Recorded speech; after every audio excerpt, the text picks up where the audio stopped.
So Dan, your month of August has been quite spectacular. You go to Tokyo, you win a gold medal. You released The Juice, which will be a lead single in your upcoming album. It's over 400,000 views on YouTube, 4th studio album on the way. Describe to me this level you feel like you're at in your career. It's what I built it up to be. Yeah. When I got to the league, I was telling my representation, like, man, I can really rap. You know, like I want to do music, and they was kind of looking at me like, all right, we got another one of these athletes that is already trying to do other stuff. But I was like, I had a good understanding. I think now I'm just to the point where I got the balance of it down, where I know what I got to do and the time I got to put into hoop to remain, you know, an elite NBA player. And I also know how to keep progressing as an artist and keep stepping forward as an artist. And I think right now, I've got to that point where it's like, I'm for sure all in on both, but without losing a step in hoop. And, you know, music not taken away from, you know, the first thing, obviously, which is hoop. When you were making this album, it was made over 2020 and 2021. Right. Earlier in March, you spoke to The Athletic and you said that you dealt with the loss of 6 loved ones over the past 18 months. So when you're crafting an album and you're putting your emotions into it, obviously life changes, things change. Did it sound one way when you initially started in 2020? And has it changed to when it's about to be released now? No, I mean, obviously you got certain songs that you get attached to in the beginning, and then as you start to record more, you start to like other songs more than you liked them, you know, from the jump. So I think I had that happen, but it didn't really change, I guess, the tone of the album. It's pretty transparent, just, you know, a evaluation of where I am now, you know, and how I got here, how I feel about where I am and stuff like that, and everything that I dealt with in my family is part of that. So I wouldn't say it started off more emotional or nothing like that than it is, you know, in the end. This next question was a big step in your career, and especially as an artist, because you were able to balance those two worlds. You dropped Live from the Bubble, 2-song EP while you're in the bubble. You go on to win Bubble MVP. You averaged 33, you had a 51-point performance, you had a 60-point performance. So obviously, your day job didn't suffer from you doing your music. Was that kind of a moment where it registered to you like, okay, I got this, I can handle both at the same time? That was part of it, because and that time was big for me feeling comfortable doing it, because it was like people around the league encouraging me, like, are you gonna bring your studio equipment to the bubble? You know, what you gonna have in your room? It was like a thing to know what were people gonna entertain themselves with in the bubble. And then even my team was like, you know, are you gonna take your equipment? You know, my engineer, like, I'm gonna send you pictures of stuff that you gotta have to be able to plug up in your room so we can record and stuff like that. So it was like, I was in the bubble, practice, media, go to team meeting, go to my room, and I got everything hooked up. I was literally sitting on the bed, just like recording and doing stuff, go to sleep, wake up, same thing the next day. So it was like, not only was I able to do both and perform at an extremely high level, it was like everybody is encouraging me to do it. You know, the people that in my mind I felt like would have an issue with it was encouraging me to, like, you know, did you do a song yesterday? I'm walking around the bubble and people like, did you record anything new? Have you been working on anything new? So I was like, all right. When J.Cole sampled your interview from the bubble on Punching the Clock, what was your initial reaction when you heard it? Did you know it was on the way? Yeah, he hit me and was like, really? You care if I use this interview from the bubble for this song? And I was like, yeah, I don't care. I don't own the rights to it. You probably got to go through the league, but I mean, I don't care if you use it. And he was like, all right, cool. That was it. It was simple. Really? So has there been any sort of like conversation since then, whether or not like collaboration? Would you want to work with J. Cole in the future? Oh yeah, J. Cole's been my favorite rapper since like 2010. Right. So like, I mean, even my college roommates, they didn't know who he was. When like the warm up and the come up and stuff like that, I was telling them like, listen to this dude. And then he was on, I feel like he was on the Blueprint 3, A Star Is Born on Jay-Z. And they was like, this the dude you've been talking about, so it took for him to get on Jay-Z album. For them to be like, all right, I'm gonna listen to him. But we definitely talked about it for sure. Okay, so hopefully that can be in the works. And I'm pretty sure it's gonna happen at some point. So pretty sure it's gonna happen at some point. Okay, perfect. With Confirmed, there was an album you talked about how you had to make it in 10 days. And during that album process, you mentioned that you had a lot of external output and input to whether or not what should work. You had 12, 13 people in the studio at the time. Did that create a crossroads for you in your musical career where you kind of had to take a step back? Because that was also like the longest break that you had between creating projects. I took 2 years between. So at first it was like, the letter O was I think 2016. Right. Confirmed was 17. Yeah. And then I didn't do nothing in 18. And then in 19, Big Dollar was what I put out. Yeah. So like, the letter O was like the first thing I recorded. I went into the studio and it was similar. Like I had a window that I had to do it. And nobody was really sure, like, should he be putting out an album? Like, what's gonna happen from here? But I was like, I'm doing it. So it was like at that time, I was even listening to a lot of people, but I had already wrote some of the stuff. Like one of my favorite songs I ever wrote is on my first album, Wasatch Front, because it's about my whole college experience.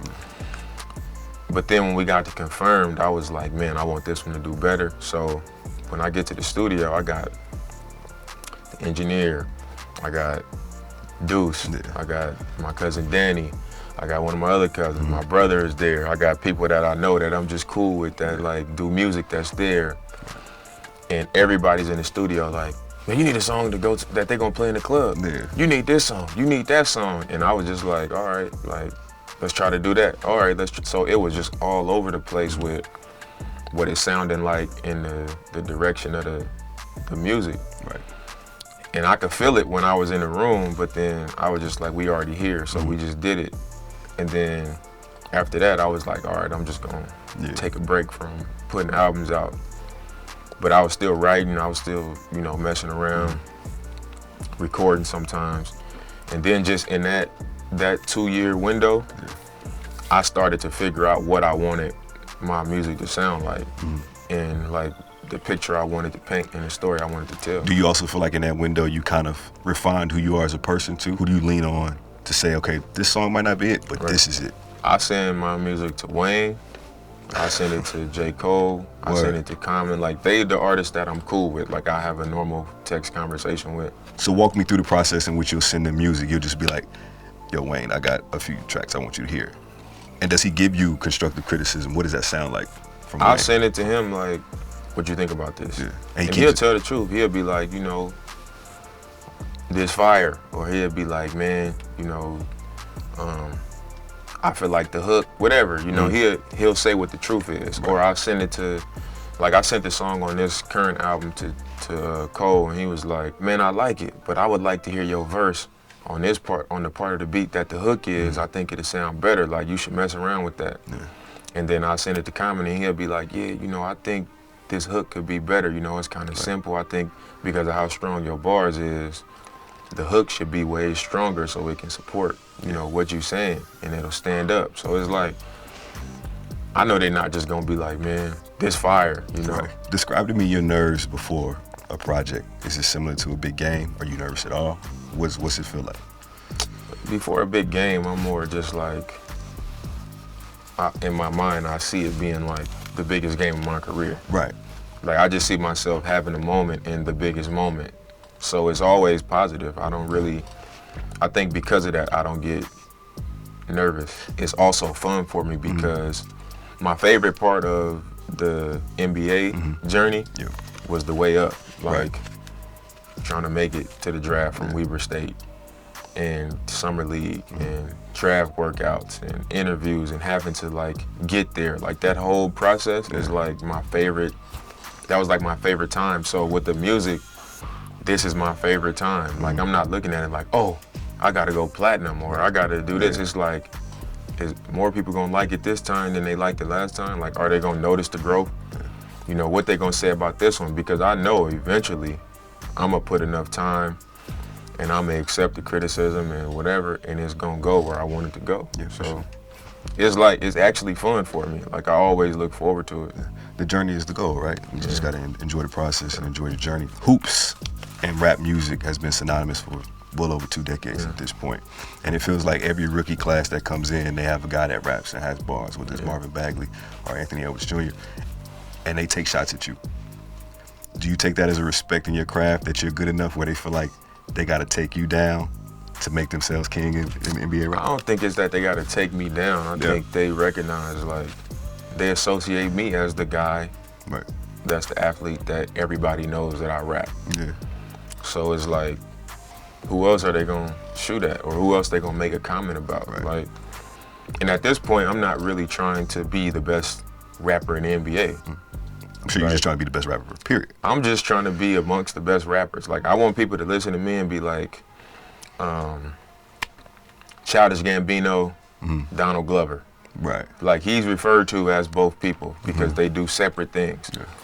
So, like, I want people to be like, you know, during the season, Dame Lillard had 50. And when I'm dropping music, Dame D.O.L.L.A. this. Like, now when I'm out and about, people be like, Dame D.O.L.L.A. more than they say Dame or Dame Lillard. They call me by my rap name, so that means I'm doing something right. And the other thing is, like, how many people perform at the level I perform at as a basketball player and do the music as on the level that I do it and is committed to it on the level that I'm committed to it. I know you wanted to kind of shed the NBA rapper label, but if you had to for this specific question, do you feel like you're the greatest NBA rapper of all time? Yes. No hesitation. No hesitation at all. And I don't like a lot of people like, and me and Shaq is cool. Like a lot of people thought when we was going back and forth, it was like we didn't like each other. But like to me, it's just really what I think. Like I think, you know, people always say like, man, Shaq got, you know, platinum albums or whatever he got, you know, whatever. But Shaq is like a mega star. Right. You know what I mean? Like he is like damn near like icon level. So like at that time, it's like that's the way it's gonna go. Now it's different. Everybody rap now. Yeah. You know what I'm saying? It's a different game now. So I don't look at it like, oh, he did this. Obviously, I would like to do the same thing, but like when you talk about if people go listen to all my songs and listen to all his songs, they gonna be like, you know, Dame is the best rapper to ever play. You know, that was an athlete for real. And Shaq is the only other one that was really rapping that was also like super elite on the court too. Right. Shifting a little bit to the basketball conversation, I feel like this particular year, the media is talking to you differently. They're approaching you differently. And I don't think it's coming from a standpoint that they don't f with you as much as like you're the supreme talent on the floor. Yeah. And various franchises want you, but they just keep asking you. And you're not ducking any questions. You never run from anything. Does that frustrate you at all? It don't frustrate me. I think I've always been very transparent, you know, when I'm asked a question from the media. Yeah. Like I won the Magic Johnson Award the year before last because I give them my time and I answer the questions. Right. You know what I'm saying? I tell them the answers, not just, you know, good team win, we did what we supposed to do. It's like, you know, we played well. I tell the truth. So like now, we lose to Denver. They were, you know, unhealthy. Yeah. I'm frustrated with the loss against Denver. So like, I'm like, man, we gotta do better. A series you lost your fucking mind, and I saw that. What was that, game 5 when you went crazy? Yeah, but I'm like, we gotta do better. Like, I've always said I want to play in Portland. I want to win in Portland. Yeah. And I still feel that way. So if I'm saying we gotta do better, like, we gotta give ourselves a real chance. You know, if we can't get out the first round as we are, then we gotta get better. It's coming from a standpoint of you being fully invested. Exactly, not from a standpoint of I'm threatening y'all. Right. You know what I'm saying? But it was like, if it comes down to me having to move on and do something different, like then maybe that's what I have to do. But it was like I haven't made that decision. You know what I'm saying? But the fact remains, I would like to win a championship in Portland. Of course. So I think people had never heard that tone from me. So it was like, this is the opportunity to be like, you should leave. How bad do you want to win? You should go to this team. You should do that. You know, it was like, and then that opens up the door for people to be like, well, I heard that he's going to ask for a trade in 2 days. Right. And I heard this. So for the media, it's like clickbait, or how you going to get your views up. So it's like, they going to run with the story. Because it seems like every summer there's a new star who becomes the target of these rumors and of these things, whether it's like Bron, Giannis, KD. Now you in that cycle. I guess for you internally, do you have that clock in your mind when, I guess for lack of a better phrase, when it's time to run from the grind, so to speak? I mean, to me, it's like, if that time does come, it's gonna be because I decided it was time. Right. It's not gonna be because people who are egging the situation on, or people who have an idea of what they think I should do or what they want to see me do. made me do it, because if I do something else and the grass ain't greener, they not gonna have to live with the consequences. Exactly. You know what I'm saying? Yeah. Like, and they also don't know my family situation. You know, they don't know nothing going on in my personal life. They don't know why I do what I do, because I'm gonna do what I want to do, and what I see fit. Especially as transparent as you are, because like when people have like they just want to put you in a Laker uniform, and when you tweeted bet $1 million, I'm like, the guy's giving you the answer right there. Well, I mean, he said I would bet anybody. He said I would bet anybody that when the season starts, Dame's gonna be playing for the Lakers, and the Lakers just traded for Russell Westbrook, so I'm not going to be playing for the Lakers. We play the same position, so like bet $1 million. Like that's an easy call.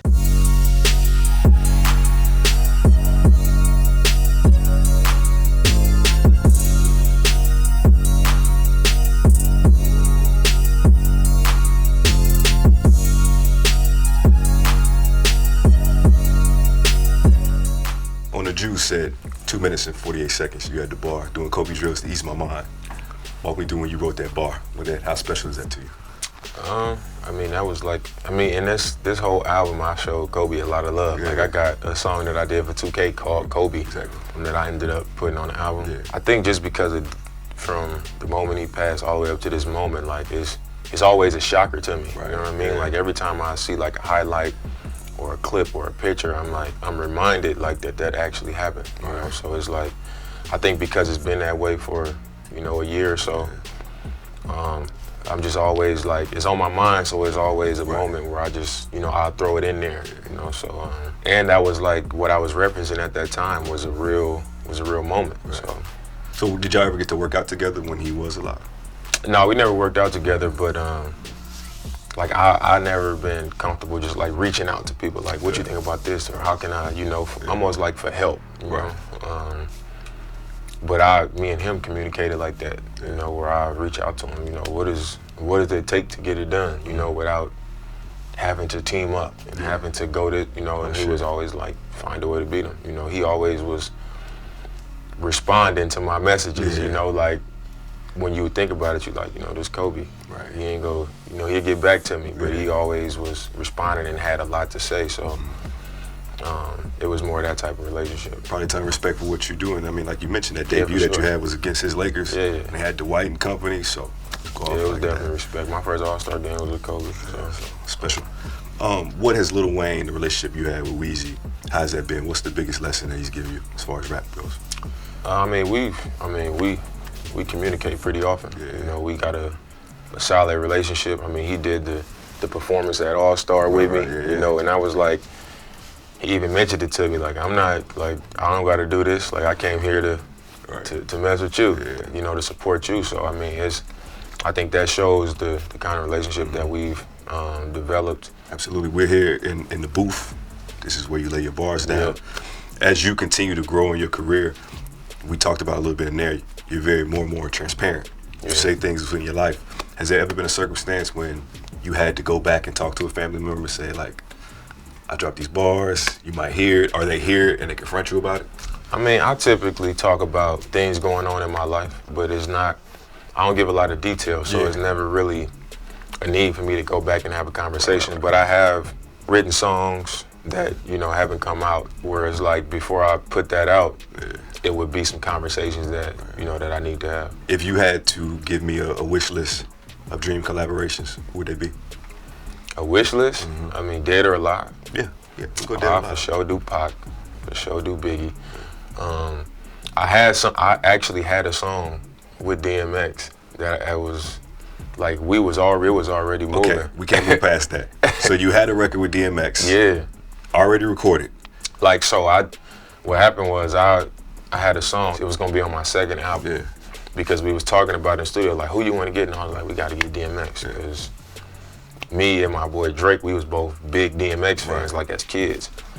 So we got a hold of somebody that was tied to him, and I was on the phone with him. Oh shit. And I was like, man, let's do this song. I got an idea or whatever. We sent them the song, and like, I had some ideas, and I wrote the song, I sent it to him. He sent it back, and it had like, oh, we gotta find it. Like, we gotta find it. Cause he was like, it it was more like ad libs. Like he Right. sent the track back with a bunch of ad libs and him like growling and he was doing him. Yeah. But then like he couldn't meet the deadline. Right. So like everything that he sent back was like on the track, but like he couldn't meet the deadline and it didn't turn into what we wanted it to turn into. So we just kind of like left it, but it was already like, Wow. it was there. It was there. So by the time August wraps, D.O.L.L.A will be on streaming platforms. You can have a feather in your cap that you released 4 studio albums. Yeah. In a perfect world, what does the pinnacle of success look like to Dame D.O.L.L.A? I think just being happy with my work, you know what I'm saying? And knowing that I gave everything that I have to the things that I care about. Right. So like, I would like to have a successful rap career, or what would be considered successful. Like for me, I feel like I've already done well with it, considering, what the history of athletes doing music, and not just numbers or people saying I can rap, but just people respecting that. That's a part of me. That's something I do, and being able to have that be separate from my basketball career, and not that always have to be tied to it. Yeah. So it's kind of like on his own legs. To me, that's a success already. But for me, I want to get to the point where it's like my music is doing real numbers because people really like it that much. But I think it's gonna take for something has to break big, and then I think people will backtrack. Right. And all the stuff that they missed, then I think that's when it'll happen. So I guess you feel like your best art is ahead of you. Yeah, for sure. I love it. Dame D.O.L.L.A, appreciate you, my For sure, dog. bro. Always.